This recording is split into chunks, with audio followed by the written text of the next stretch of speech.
you've got to behave yourself. Do you understand? Or there'll be absolute trouble. Hello, I'm Richard Vobes, the Bald Explorer, out on another exploration, and today I'm in Kent. I'm in Tonbridge, and I'm joined, in fact, my host looking after me is the wonderful Nigel Slater, a keen enthusiast of the show, history enthusiast. I'm thinking of interesting and delightful words to describe you. Hello Vobenauts, as a certain other member tends to call us collectively. We also have your son, Arun. Hello, Arun. Hello. Who is going to behave himself immensely, isn't that right? Yeah. And we have a funny little dog called Maisie, who may or may not... Maisie! Maisie! Maisie! Come here! Maisie, show everybody yourself. We like to have a few dogs on the show, not that I own a dog. Now, behind me is a very plush, that's not really the right word, but it's a very lovely gatehouse to a castle grounds here in Tonbridge, is that right? That's right. That is the castle gateway to Tonbridge Castle. Which is no longer here as such, but you've got the motte. We've got the motte, we've got bits of walls, we've got the council offices, which were built, or the ex-council offices that were built of bits of the wall, and there are bits of wall on the other side of the camera, run along the banks of the River Medway. And we're actually going to go for a stroll in this video along the River Medway. Yep, going upstream because it was made navigable back in the 18th century, and there are wharves and various buildings and structures and factories were built along here, and there was a shipping route all the way out to the Thames to get to the London markets here. And it was intended to make it go even further to Edenbridge, but that never actually happened. It went about half a mile, or maybe a mile to the west of here, and then they ran out of money, you told me. Yes, and you'll still see in the undergrowth bits of the old wharves and locks, which were actually constructed but never flooded with water. No. We're just going to leave the wonderful gate there, the very high motte which is still here, and make our way down to the river and take a little stroll on this very pleasant Saturday as we actually film. This part of the river actually is part of the canalized section. The river itself is the other side and is narrower, but they opened this up for the wharves. And on the opposite bank I think it was a big factory. I think some of the famous Tonbridge ware, which is, you find a lot of examples in Tonbridge Wells Museum, which was a fine marquetry procedure that was developed for inlaying wooden tables and boxes and things like that, which were hugely fashionable in the Victorian period. Let's just get a view of the river here. You can see there's a white bridge up ahead in the distance there, which is the main high street through Tonbridge. Is that the A26? Tonbridge exists because it is on a river crossing. The great River Medway, which rises in West Sussex and flows all the way out through the Medway towns of Maidstone and Rochester and out into the Thames, is a major navigable artery coming through to Tonbridge. But this was the crossing point. Now behind us you can see, just to show some of the original castle boundary, the wall. When does that date from? I think this is all 13th century. Right. And of course handy being by the river because you could bring the stone in. Yes, very much so. We're going to cross the bridge and head over along the riverbank. We're crossing the bridge now, past, I don't know if I can read that, Verdigris or something. Some posh, here it is. Verdigris. Verdigris, there we go. I'm rubbish at pronunciation names. We're carrying the little dog because it's so small and would get under people's feet. And to get onto the towpath, we seem to have to circumnavigate this building and get down.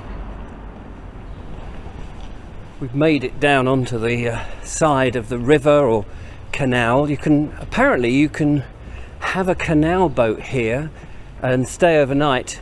There's a sign there that says £5 a night if you want to moor up in Tonbridge. And the other side of this pillar here is a canal boat.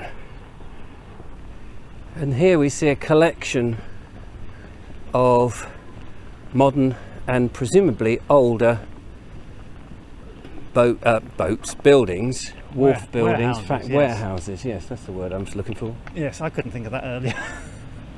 So this is very much the industrial side of Tonbridge. Yes, well, this is why it was the canal was put in and made navigable, because Yes. of all the industry on both sides, all of which is now cleared and gone.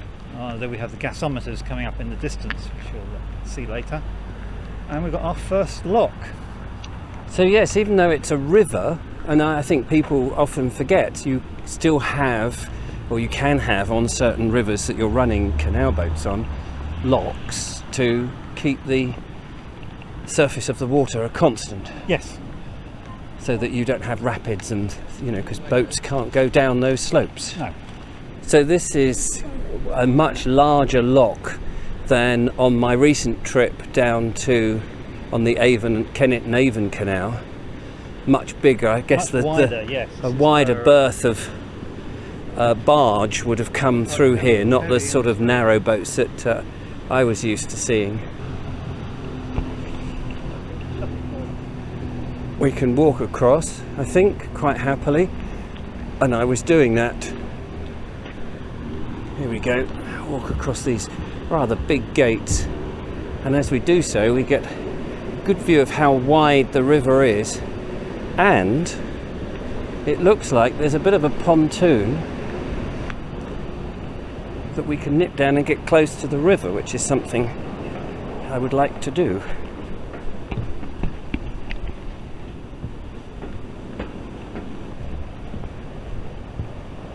So this little pontoon that I'm on presumably is where you would moor up while you're waiting to go into the lock.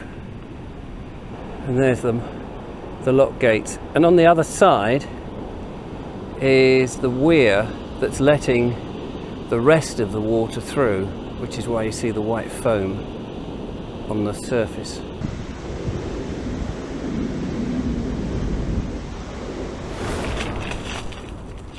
Just sneaked off the path, the tow path, to have a peer through this mesh fence here to look at the old gasometer, the skeleton of the gasometer that Nigel mentioned earlier. And any way I can really get you to see it is by peering through here, I think.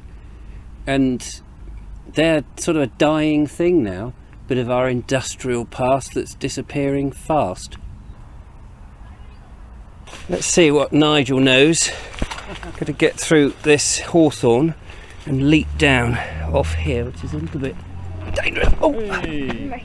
but I managed it. Well done. Survived. So Nigel, why are they all disappearing and what's going on? What's the history behind them? Well, as I understand it, nearly all towns had their own private gas supply, and I don't mean a supply from like we do now from the North Sea. No. But they actually made their own gas. Yes. And if you burnt the right sort of coal in the right sort of temperatures and the right sort of way, you got a combustible gas that came off it. Yes. And this obviously had to be stored. So these huge concertina tin cans, if you like, which are usually 2 or 3, which kind of telescopically connect with each other, and they expand in a spiral form, sitting in a rim of water, so it was airtight. And then you pumped the gas into the bottom, and as it filled up the tank and expanded, so the tank would get bigger and bigger and bigger. So the skeleton that you see today is the outside structure from which these the tank, for want of a better, or barrel, corkscrewed up inside to support it. Yes, and I remember, I mean, you don't see it so much now, but I do remember driving around and you'd see these gasometers at different heights.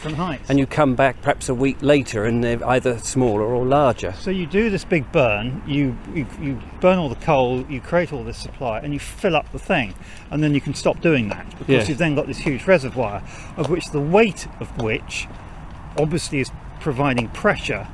And as the gas is consumed by the locals for their Yes. heating and lighting, predominantly lighting then, so the gasometer would get lower and lower and lower, and when it dropped below a certain percentage, fired up the whatever it was that was burning all the coal to create more gas. Well, you didn't know that you were going to learn about gas on our video today. We're still walking here by the riverside, and here it is, but we've come to the end of this particular video. We're going to carry on, so there's a part 2 to this video. That will be exciting, won't it, Arun? Yep. We've not heard much from you in this one, so maybe in part 2 you can impart what you know too. Play on words there. I don't know much about the river. Don't worry, I know very little myself. Don't forget to follow, like, subscribe, become a patron, chuck some money my way. That would be great, keeps me out and about. And thank you to Nigel for the part 1. Thank you. And all the gas that came out. And also to you for watching. Look out for the next part, and we'll see you then. Till then, bye-bye. Bye-bye. Bye.